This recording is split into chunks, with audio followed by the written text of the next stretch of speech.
Good morning, friends. Sorry, I've been a little under the weather for a couple days. I thought I would hop on today and do what I promised. So, with no further ado, today this episode is going to be a reflection on a common endeavor. It's a beautiful letter that was distributed by the Baha'is of the United States, and it's asked us to kind of come together as a community and reflect on how we can improve um, with this topic, a common endeavor. So I'm going to be sharing my screen, and hopefully you guys can sit in and um, kind of reflect with me. And if you have any thoughts or anything, please, send me an email or leave a comment. Also, if you could like, share, and subscribe to my channel on YouTube. My name's Lucy Barrios, and I'm new to the YouTube community. We're just here trying to share a little bit about the Baha'i faith and growing an online community as well. If you're in my local area, I am in Southwest Florida. So if you would like to participate in a devotional or a fireside with us, locally or somewhere in your local town, don't hesitate to reach out. You can reach us online on our website. It is Baha'i.us. And that's spelled BAHAI.us. All right, guys. Thanks for hanging in there, for waiting for me. I'll go ahead and share my screen. Give me 1 second.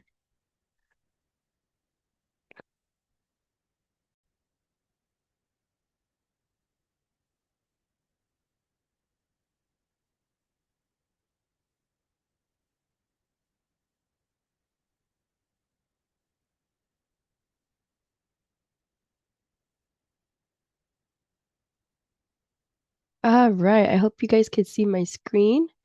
I am sharing a website that was created.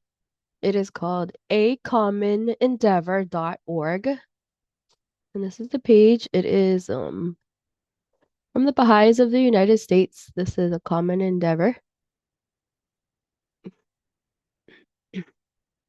So this message and the purpose of this message will be written right here. It says this message from the Baha'is of the United States is an invitation to thoughtful conversation in this time of challenge. We need spaces where we can pause, reflect, and listen to others with openness and goodwill.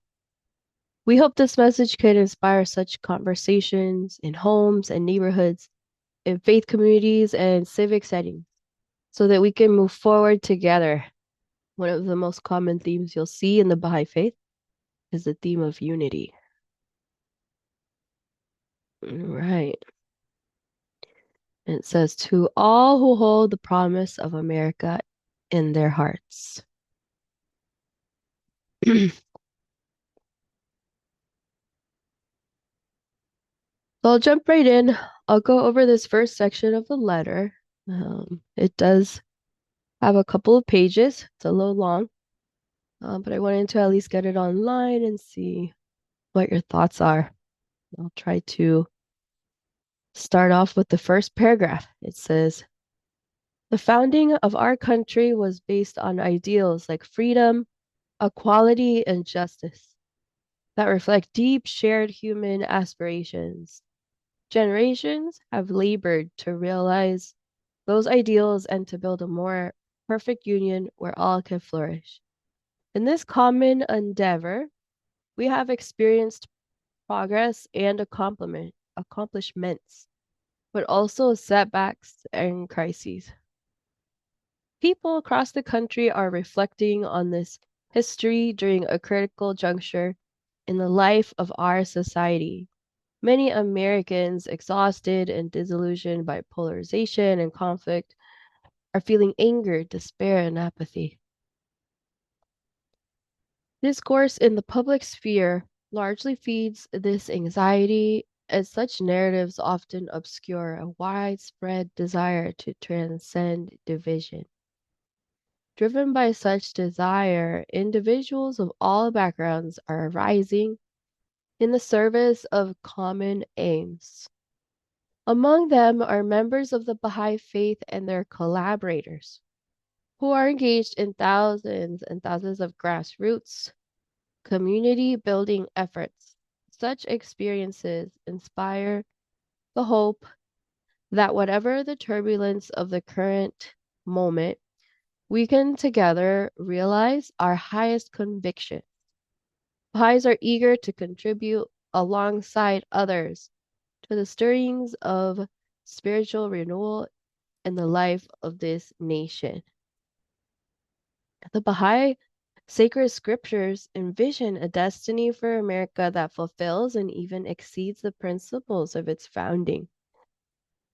These scriptures also recognize the gravity of America's challenges, and they offer the insight that there is a moral and spiritual dimension to the task of shedding the ills that blight our society. So, in this view, we can move forward toward America's high destiny only to the extent that we work together to overcome key spiritual and social maladies such as excessive materialism, corruption, racism, and the mistreatment and exploitation of vulnerable groups. Freedom, equality, and justice are, in essence, moral or spiritual principles. They stand alongside other important values like moral courage, trustworthiness, generosity, integrity, and not least, love. We flourish to the extent that we embody such qualities in our individual and collective lives. These principles and values have always been a part of humanity's spiritual heritage, and they need to find fresh expression in our time. So that is section 1 of the letter. It's called again, A Common Endeavor. What this letter is doing is not only recognizing, you know, the the destiny for America, it's also recognizing what we've accomplished and what we have not accomplished on the national level. So I know there's lots of challenges out there. We don't shy away from acknowledging the challenges that America has gone through. But we do want to move forward and improve on the grassroots level, basically improve the communities that shape America. And we want to do that through the Baha'i faith. Our faith is not something that is ceremonial. Like we don't have ceremonial worship services, if I may call it that. What we definitely do have is more of a casual atmosphere, one of community building. So we're actually out in the neighborhood and we're looking to help one another and improve our neighborhoods by coming together through different prayers, through different um, friendship building activities and different ways of reaching out so that we can flourish as a community. So today we're all just trying to do our part as Baha'is and spread this common endeavor to you guys online. And just know that we look for your benefit as well as the community's benefit, that being of unity, of justice, of fair-mindedness, and of love for all humanity and for everyone in our community. So we don't make exception.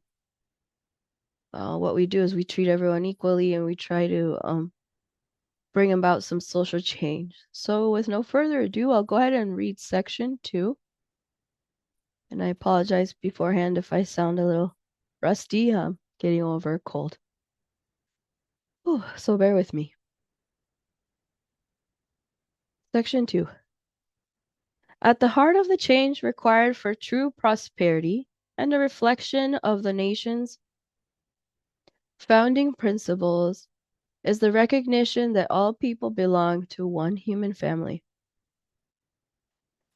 Only in unity can we thrive. Yet the principle of oneness is not based on uniformity. Instead, it embraces and nurtures the diverse expression of our common humanity as intended in the phrase e pluribus unum, out of many one. Oneness has profound practical implications. According to this principle, prejudices of any kind are a distortion of the human spirit,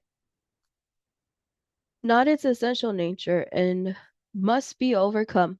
Furthermore, we all deserve to be treated with dignity and the opportunity to develop the talents we possess for our own benefit and the benefit of others. So essential is the principle of oneness that we could tell the story of this land as a struggle to apply it fully to social life.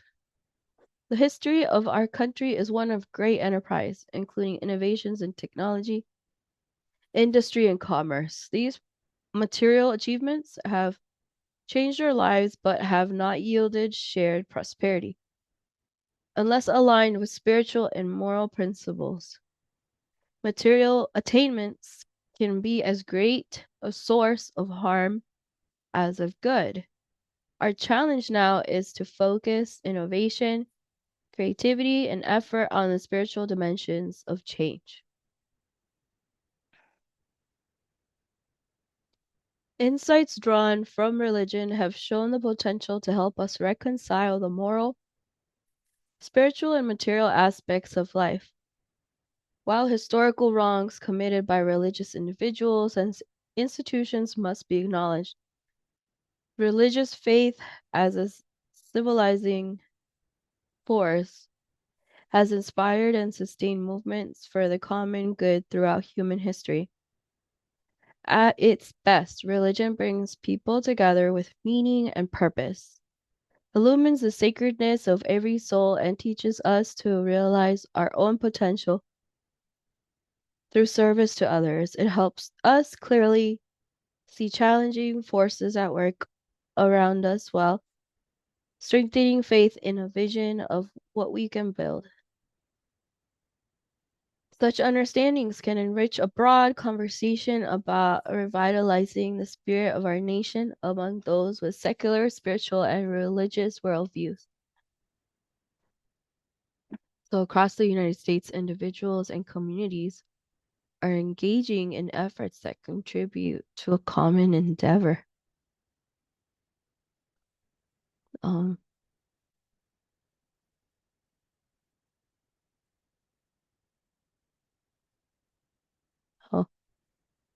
oh, here's a little example of some of the youth in North Carolina. Looks like Chapel Hill.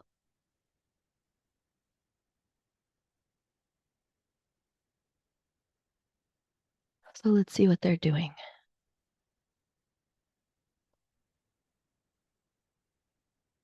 It says from classroom to community, how spiritual empowerment creates belonging for newly arrived middle school students. So basically, it looks like this is the Baha'is at Culbreth Middle School.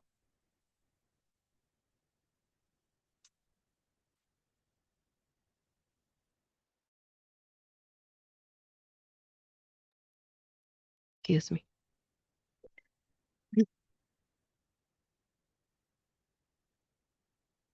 Looks like they formed a junior youth group at the middle school. About 25 students signed up. 30 students arrived to the first junior youth group meeting. And they were invited by some of their friends from the Baha'i community. One of the middle school students, quote, said, "From that very first meeting, it was very clear that the group was 100% theirs." Galantar served as one of the initial volunteer animators of the junior youth groups at Culbreth Middle School. An animator is the older youth who helps to facilitate the group. They took ownership of its activities, were thinking about things they could do together and arts they could explore. They were inviting their friends. That was really incredible and beautiful. So it looks like within months, approximately 60 students between the ages of 11 and 14, called junior youth, had participated in the group. Nearly all were Latino newcomers. One student, Unrich, joined the program in its early stages and is now mentoring others. He explains the group's impact. Let's keep reading. It said the group is a place where I can disconnect from everything else going on in my life. Thanks to the group, I have truly become the person I was meant to be. Oh, that's so inspirational. Looks like some of the participants also became tutors. Says the community forming at Culbreth began to extend beyond the classroom. The groups would continue to meet during school breaks and on holiday weekends. They planned day camps where they studied materials about preteens that contained spiritual and moral lessons. They consulted together and to find ways to translate those principles into community service. Huh. Sounds like the youth have found ways to continue building. That's what this is all about. Community service, community building, joining forces on a common endeavor. Let's see what they did during the summer. It says here. During summer, the organizers planned camps for participants to study and serve together. Oh, look, within their neighborhoods. At the first camp, Jasmine, 14, told her fellow participants that she wanted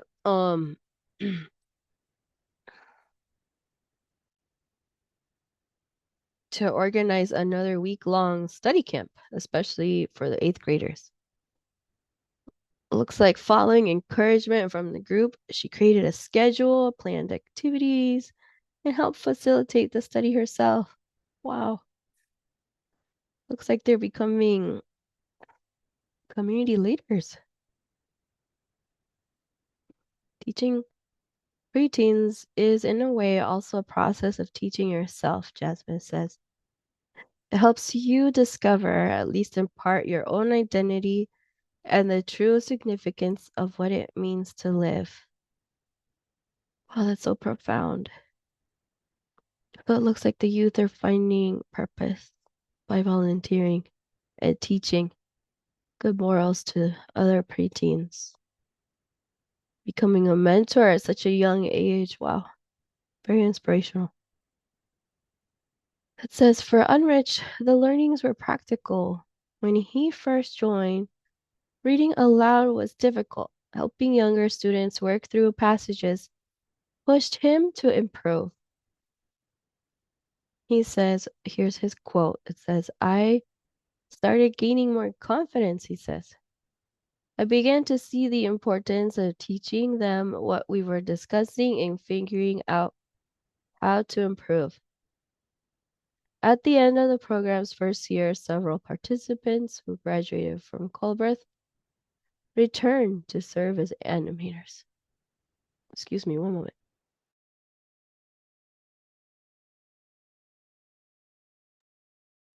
Excuse me. By the next year's graduation, roughly 10 youth animators were working alongside the original 2 experienced ones, serving a group of 60 junior youth. Whew, that's a lot.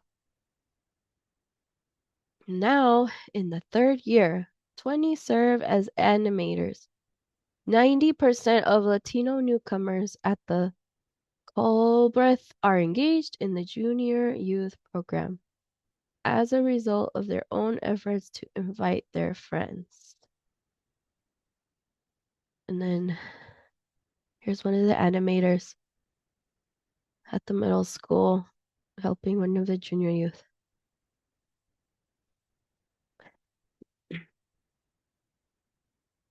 It says prayer provides unique point of connections. What began with simple acts of service, like arranging a neighborhood trash cleanup, evolved into a youth movement. Starting spiritual education classes for children, planning monthly gatherings, and bringing families together. On a May evening in 2025, about 80 people gathered at a local park. Families, junior youth animators, enjoying homemade food, reciting prayers, and ending the night with a Zumba class. The junior youth realized that because many of their families were newcomers, they didn't have family relationships or connections in the area. They wanted to help their parents get to know each other. That's so sweet. It says during the event, parents shared how they'd each found their way to the program.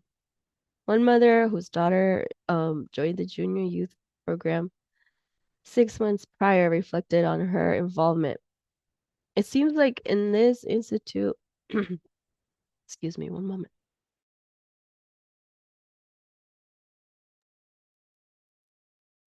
It seems like in this institute, you're always either a participant or a teacher. I don't know which one my daughter is, but I'm just happy to be here with y'all. This mother's observation speaks to the nature of this growing movement of young people. Each participant takes increasing responsibility not only for their own development, but that of the community and the generations to come. So sweet. A little picture there. The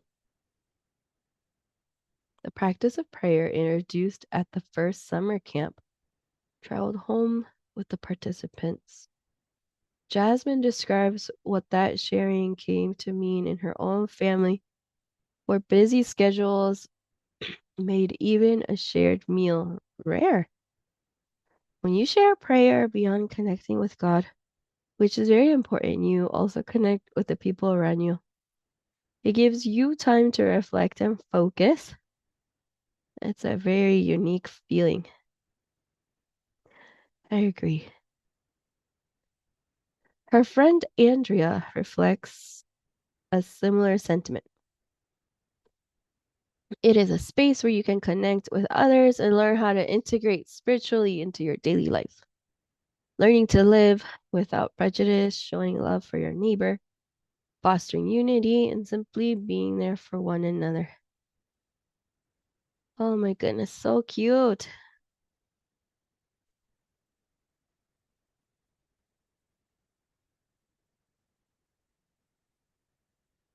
So it looks like what began as two adults walking into a classroom to speak about a program is now completely sustained by the students themselves.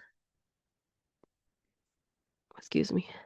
There's not an us and them.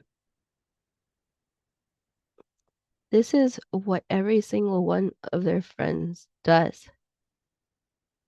So Culbreth youth animator Mateo is already thinking about who else to share the program with. His cousin from Texas might visit this summer. He says he'll take her along. Ooh.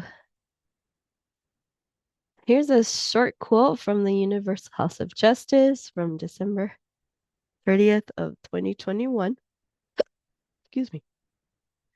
It says the contribution made by Baha'is is distinguished by its focus on building capacity for service. It is an approach founded on faith in the ability of a population to become the protagonist of their own development. Wow, I'm blown away. This is so inspirational. And this was titled From Classroom to Community. This is a narrative from the Baha'is of the US and how the junior youth are really taking forward their own development. And us as adults, we could do the same.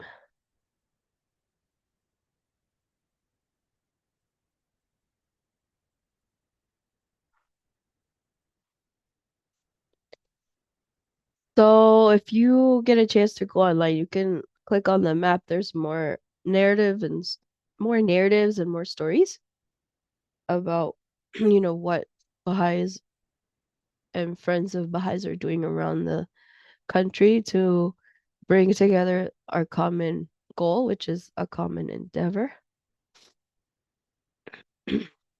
And I'll continue reading a common endeavor letter. So this is section 3 of a common endeavor. We all have a part to play in fulfilling the hope of this country. Whatever our background, whether our ancestors were the first inhabitants of this land or were brought here in forced servitude or came in search of freedom and opportunity, whatever our age or gender, whatever our circumstances, and wherever we are, we each have a sphere in which we can act. We can arise in service, expand our circle of concern, seek the harmonization of our interests with the interest of others, and work for mutual benefit. We can learn with others how to put higher truths to practical use in specific context. Young people have a unique contribution to make within this broad, multi-generational effort. When inspired by a sense of possibility and purpose, youth have a remarkable capacity to forge meaningful relationships and contribute to change. In the process, they learn to protect themselves from the harmful forces they face. How then can this shared sense of possibility be fostered among them as well as all members of society? A recognition of the moral and spiritual foundations of collective well-being and process is now growing. To strengthen that recognition, we need conversations at all levels of society, from the neighborhood to the halls of government, about the shared values that strengthen America's social fabric. Conversation is an easily underestimated but vital form of action. The simple act of visiting friends and neighbors, building ties of friendship, and exploring hopes and concerns together can help remedy the isolation and loss of purpose that are increasingly prevalent. Conversations, when carried out with goodwill, fair-mindedness, a desire to learn, and most importantly with love, can help build community, catalyze action, and facilitate progress. As the Baha'i writings observe, it says the power to transform the world is affected by love. Love originating from the relationship with the divine, love ablaze among members of the community, love extended without restriction to every human being. This divine love is disseminated by enkindled souls through intimate conversations that create new susceptibilities in human hearts, open minds to moral persuasion, and loosen the hold of biased norms as social systems so that they can gradually take on a new form. What a beautiful quote. And this picture, if you're not familiar, is the Baha'i House of Worship in Wilmette. It's open to all who would like to grace its doors, or you can bring a prayer of any faith and pray under its beautiful, beautiful architecture.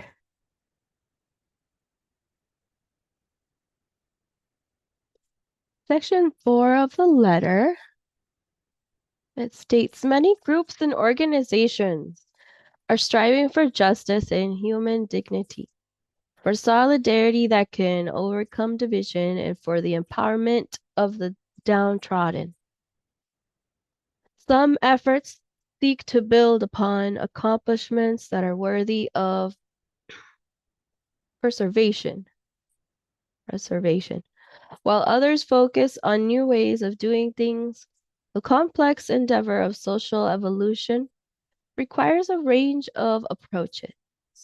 Meaningful change can advance in unassuming settings at the grassroots, where people are explicitly putting into practice the principle of the oneness of humanity. We have seen that contributors from different religious, racial, eth- ethnic, political, cultural, and economic backgrounds can pursue shared goals. Under such conditions, they consult to bridge differences, reconcile perspectives, and make collective decisions. They are able to take action and learn their way forward. They do not have all the answers, but they are working on questions that are crucial to our common endeavor.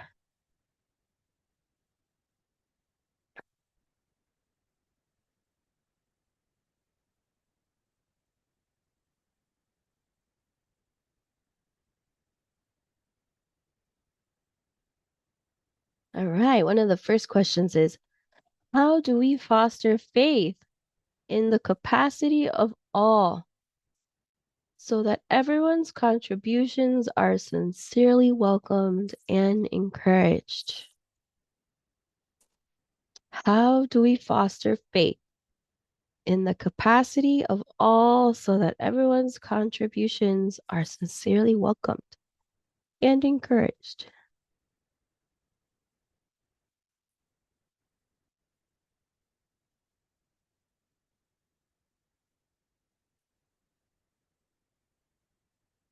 How do we build genuine bonds of concern, mutual responsibility, and collaboration that allow people to transcend whatever differences arise as they work together? These are really great questions. I think you can definitely build genuine bonds of concern and mutual responsibility and collaboration through eliminating pre prejudice, thoughts, or beliefs, and by bringing unity as one of the core principles to any one of your meetings in the community or with friends or on an online platform. I think it's when we genuinely want to build something beautiful, just like the Baha'i Faith is actively working on building together.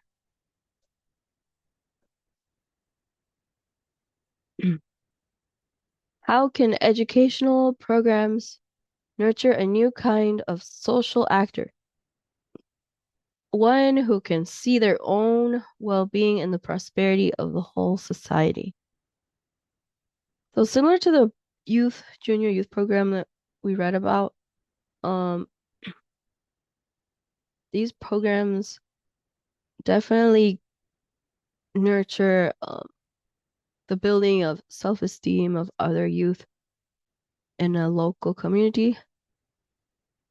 And we could see that it's building good character in the youth.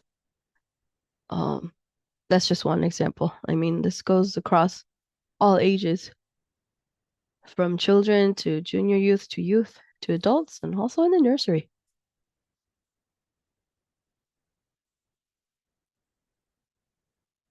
How do we strengthen the fundamental institutions of our society, such as families, schools, and other civic entities to serve our collective hopes? I mean, this can be done in many ways. I think that if you could throw your thoughts in the, if you could type your thoughts in the comments below, that would help start that conversation. I'll see if I can contribute to this question. I mean, I don't know if it's the right or wrong answer, but definitely, prayer is one, unity, and the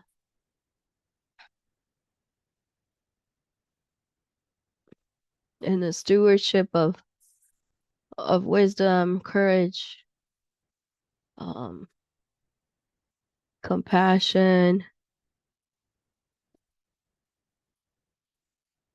kindness is a big one.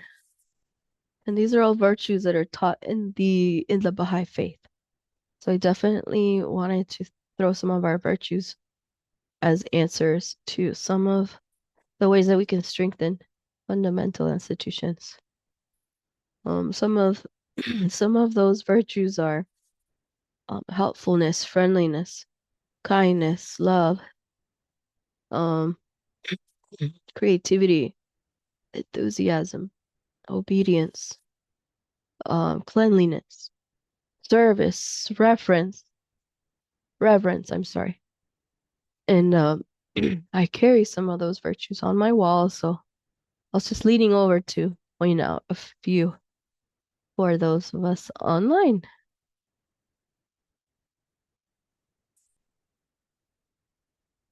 And how can a shared devotional spirit help those of different belief systems experience all humanity and all life as an interdependent whole to which we all have moral obligations?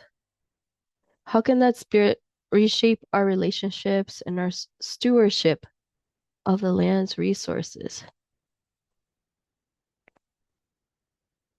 So I think I'm not sure in other faiths, but in the Baha'i faith, we do think of everyone on the global level.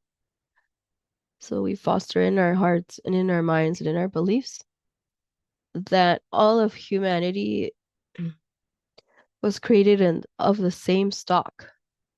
So when, for example, when we pray, we don't only just pray for our Baha'i brothers and sisters, we pray for the whole world on the world stage, from the youngest to the oldest, to the meekest, to the strongest, to every level of society and people of every level of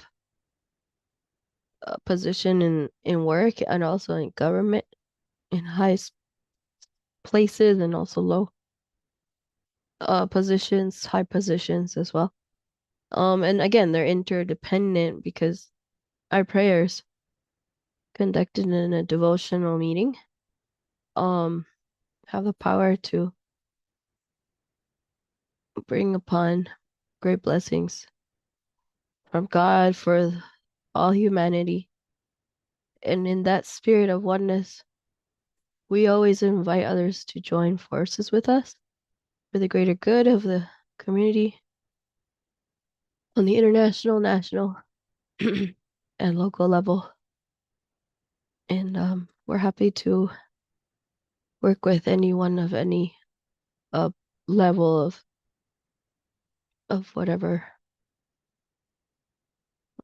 organization or government or local level they're from, and really just bring some positivity to this world, which has gone through a lot of dark and challenging moments in time, as we all know.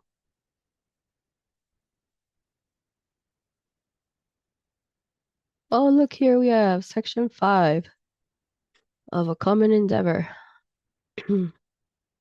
So it says here, whatever the adversities that lie ahead, the Baha'i writings offer a hopeful vision for our country, that our varied communities and peoples can live in peace and justice. The United States is, in many ways, a microcosm of the world. Our differences are both an inherent challenge and a great strength. While such differences can be conceived as a source of tension and conflict, they can also be a potent source of creativity and resilience. The work of our nation to harness the power of unity and diversity is a search for new ways of living that can help establish peace and prosperity, both here and across the globe. This is the promise of America. let us not falter now. This trying time can be an inflection point where we can, when we see constructive efforts begin to intensify. Let us redeem the incalculable, how do you say? Incalculable price that generations have paid by pressing forward toward true prosperity for all. With God's help, let us arise in service and even sacrifice when called.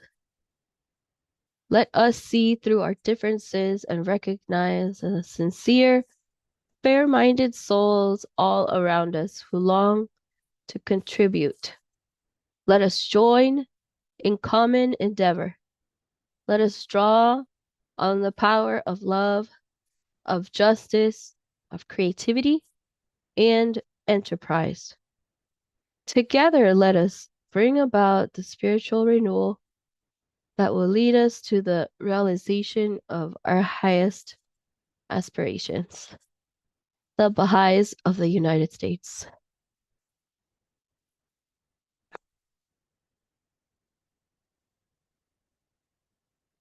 All right, friends.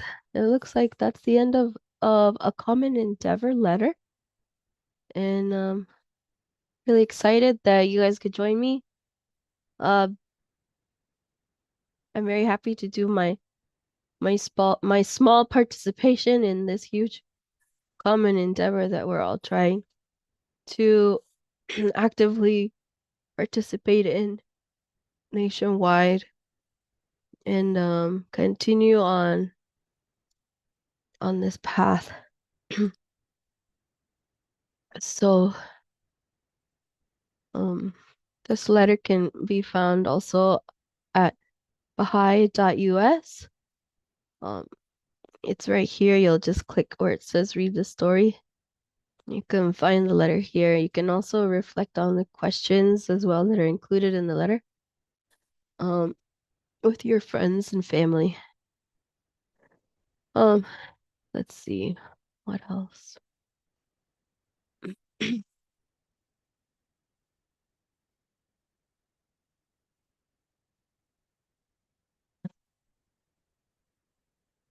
This is I wanted to just scroll through our website and show you guys the Baha'i.us official website of the Baha'is of the United States.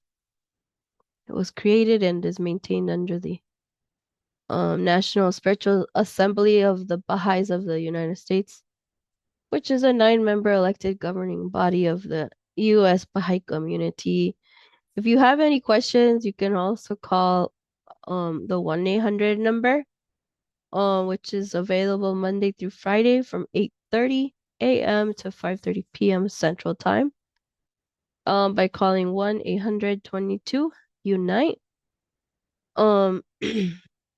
And if you're interested in visiting the Baha'i House of Worship, the location and address is on our Baha'i.us website at the bottom.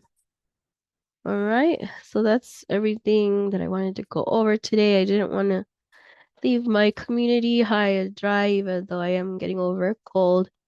But I can't stay away. I just created my channel just a few days ago, and I want to continue my Baha'i endeavors online. All right, guys. I'll see you guys later. Take care. It was good to see everyone. Leave a comment. Please like, follow, and share my channel with others, okay? Bye-bye.